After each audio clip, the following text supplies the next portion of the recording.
Hello friends, welcome back to my channel Prathik's Kitchen. இன்னைக்கு நம்ம கிச்சன்ல என்ன ரெசிபி பார்க்க போறோம்னு பாத்தீங்கன்னா ஒரு சூப்பரான சட்னி ரெசிபி தான் பார்க்க போறோம். வெறும் 3 பொருள் வச்சு செம்மையான தண்ணி சட்னி எப்படி பண்ணனும்னு சொல்லிட்டு தான் நீங்க இந்த வீடியோல பார்க்க போறீங்க. இன்னைக்கு நம்ம சேனலை ஃபர்ஸ்ட் டைம் பார்க்கறதா இருந்தீங்க அப்படினா சேனலை சப்ஸ்கிரைப் பண்ணிக்கோங்க. அப்பதான் நம்ம வீடியோஸ் போட்டதும் உங்க நோட்டிபிகேஷன்ல வரும். நீங்க இந்த வீடியோவை மிஸ் பண்ணாம பாப்பீங்க. இப்போ வாங்க தண்ணி சட்னி எப்படி பண்ணனும்னு சொல்லிட்டு பார்க்கலாம். ஃபர்ஸ்ட் பாத்தீங்கன்னா தண்ணி சட்னிக்கு சின்ன வெங்காயம் எடுத்திருக்கேன். சின்ன வெங்காயம் பாத்தீங்கன்னா பாருங்க ஒரு பவுல் நிறைய வந்துட்டு நான் எடுத்திருக்கேன். இந்த சட்னிக்கு சின்ன வெங்காயம் தான் பாத்தீங்கன்னா ஹைலைட். ஸோ முடிஞ்ச அளவுக்கு நீங்க சின்ன வெங்காயம் யூஸ் பண்ணிக்கோங்க. சின்ன வெங்காயம் இல்லாத பட்சத்துல நீங்க பெரிய வெங்காயம் யூஸ் பண்ணிக்கோங்க. நெக்ஸ்ட் பாத்தீங்கன்னா 2 தக்காளி வந்துட்டு எடுத்திருக்கேன். குட்டி தக்காளியா இருந்துச்சு அப்படின்னா 2 எடுத்துக்கோங்க. பெரிய தக்காளியா இருந்துச்சு அப்படின்னா 1 மட்டும் போதும். ஏன்னா தக்காளி வந்துட்டு ரொம்ப புளிப்பா இருந்துச்சுன்னா சட்னி வந்துட்டு அவ்வளவா நல்லா இருக்காது.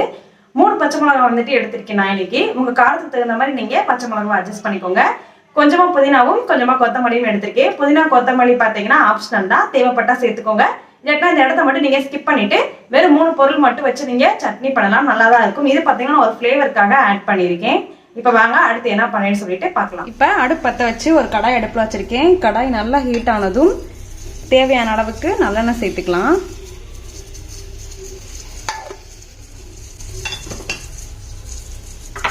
எண்ணெய் நல்லா காஞ்சதும் நம்ம எடுத்து வச்சிருக்க சின்ன வெங்காயத்தை வந்துட்டு இது கூட ஆட் பண்ணிக்கலாம்.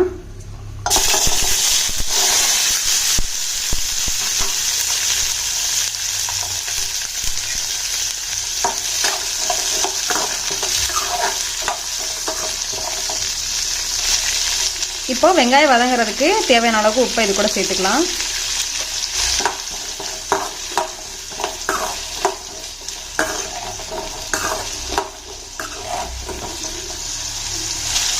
வெங்காயம் பார்த்தீங்கன்னா நல்லா கோல்டன் ப்ரௌன் கலரில் வரட்டும்.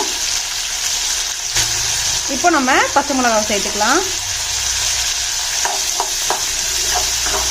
நீங்கள் குழந்தைங்களுக்கு கொடுக்குறதா இருந்தீங்க அப்படின்னா பச்சை மிளகாய் வந்துட்டு கம்மி பண்ணிக்கோங்க.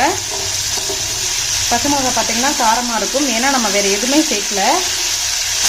இப்போ நம்ம தக்காளி சேர்த்துக்கலாம்.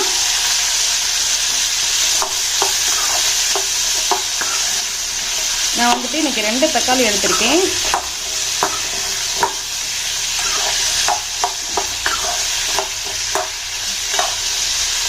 தக்காளி நல்லா மசிஞ்சு வர அளவுக்கு நம்ம வெயிட் பண்ணுவோம். வெங்காயத்தோட கலர் பார்த்தீங்கன்னா நல்லா மாறி வரட்டும். இந்த சட்னி பார்த்தீங்கன்னா நம்ம முழுக்க சின்ன வெங்காயத்தில் தான் செய்கிறோம். ஸோ பார்த்தீங்கன்னா ரொம்ப டேஸ்ட்டாக இருக்கும். இட்லி கூட பார்த்தீங்கன்னா செம்ம காம்பினேஷன். கண்டிப்பாக இதை நீங்கள் ட்ரை பண்ணி பாருங்கள். இப்போ மேலாப்பில் நம்ம எடுத்து வச்சுருக்க கொத்தமல்லி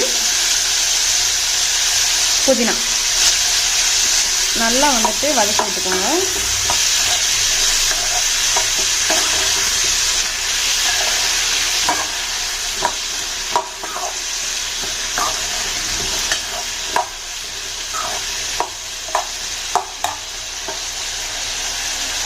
சின்ன வெங்காயம் வந்து நல்லா சுருண்டு வெந்து வதங்கி வந்தால் தான் பார்த்தீங்கன்னா சட்னி நல்லா டேஸ்ட்டாக இருக்கும்.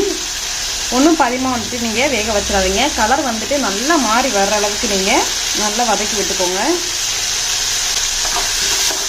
அப்போ தான் பார்த்தீங்கன்னா அந்த சட்னியோட டேஸ்ட்டு சூப்பராக இருக்கும்.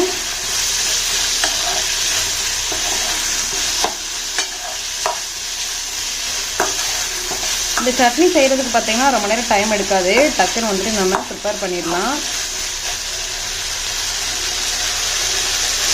இப்போ பாருங்கள் ஓரளவுக்கு வந்துட்டு நல்லா வதங்கிருச்சு. இது வந்துட்டு போதும். தக்காளியெல்லாம் பாருங்கள் நல்லா மசிஞ்சிருச்சு. இப்போ நம்ம ஸ்டவ் ஆஃப் பண்ணிவிட்டு நல்லா இதை ஆற வச்சுட்டு அதுக்கப்புறமா நம்ம அரைச்சிக்கலாம். இப்போ நம்ம வதக்கி வச்சுருக்கதை மிக்ஸி ஜாரில் மாற்றிக்கலாம்.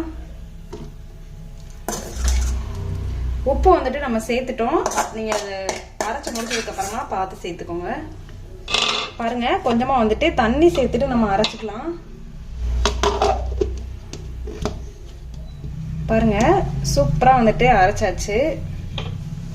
நல்லா வந்துட்டு நைஸா அரைச்சி எடுத்திருக்கேன். நம்ம வந்துட்டு அந்த புதினாவும் கொத்தமல்லியும் சேர்த்தனால தான் பார்த்தீங்கன்னா இந்த கலர்ல இருக்கு.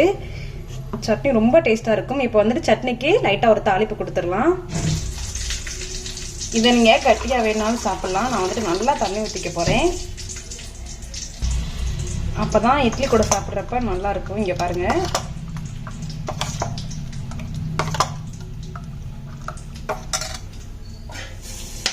பார்த்தீங்கன்னா கடுகும் கருவேப்பிலை மட்டும் தாளிச்சு போட்டிருக்கேன். கண்டிப்பாக வந்துட்டு தாளிக்க மறந்துடாதீங்க, தாளிச்சிங்கன்னா செம்மையாக இருக்கும். பாருங்கள், சூப்பராக வந்துட்டு நம்ம தண்ணி சட்னி ரெடி ஆயிடுச்சு. பாருங்கள், தண்ணி சட்னி செம்ம சூப்பராக ரெடி ஆயிடுச்சு. சூப்பரான தண்ணி சட்னி நம்ம ரெடி பண்ணி முடிச்சிட்டோம். ஜஸ்ட் வந்துட்டு ஒரு 3 இன்க்ரீடியன்ஸ் தான் தேவைப்படும் இந்த சட்னிக்கு. இட்லிக்கு பார்த்தீங்கன்னா சூப்பரான காம்பினேஷன், தோசைக்கும் பார்த்தீங்கன்னா நல்லா இருக்கும். முடிஞ்ச அளவுக்கு பார்த்தீங்கன்னா தண்ணி நல்லா ஊற்றிக்கோங்க, அப்போதான் வந்துட்டு செம்ம டேஸ்ட்டாக இருக்கும். நீங்கள் கட்டியாக சாப்பிட்றதா இருந்தாலும் சாப்பிட்டுக்கோங்க, உங்களோட ஆப்ஷனல் தான். கண்டிப்பாக இந்த சட்னியை நீங்கள் உங்கள் வீட்டில் ட்ரை பண்ணி பாருங்கள். ட்ரை பண்ணி பார்த்துட்டு எப்படி இருந்துச்சுன்னா உங்கள் ஃபீட்பேக்கை மறக்காம என்னோட கமெண்ட் செக்ஷனில் ஷேர் பண்ணுங்கள். நீங்கள் நம்ம சேனலை ஃபஸ்ட் டைம் பார்க்கறதா இருந்தீங்க அப்படின்னா சேனலை சப்ஸ்கிரைப் பண்ணிக்கோங்க. கூடவே பக்கத்தில் இருக்க பெல் ஐக்கானையும் கிளிக் பண்ணிக்கோங்க. அப்போ தான் நான் போடுற வீடியோஸ் எல்லாமே நோட்டிஃபிகேஷனில் வரும். நீங்கள் இந்த வீடியோவை மிஸ் பண்ணாமல் பார்ப்பீங்க. நிறைய பேர் பார்த்தீங்கன்னா நம்ம சேனலை சப்ஸ்கிரைப் பண்ணாமே பார்த்துட்டு இருக்காங்க. ஸோ சப்ஸ்கிரைப் பண்ணிக்கோங்க. அடுத்த ஒரு சூப்பரான ரெசிபி இல்லை சூப்பரான கண்டென்ட்டோட நான் உங்களை மீட் பண்ணுறேன். இது வரைக்கும் பாய்.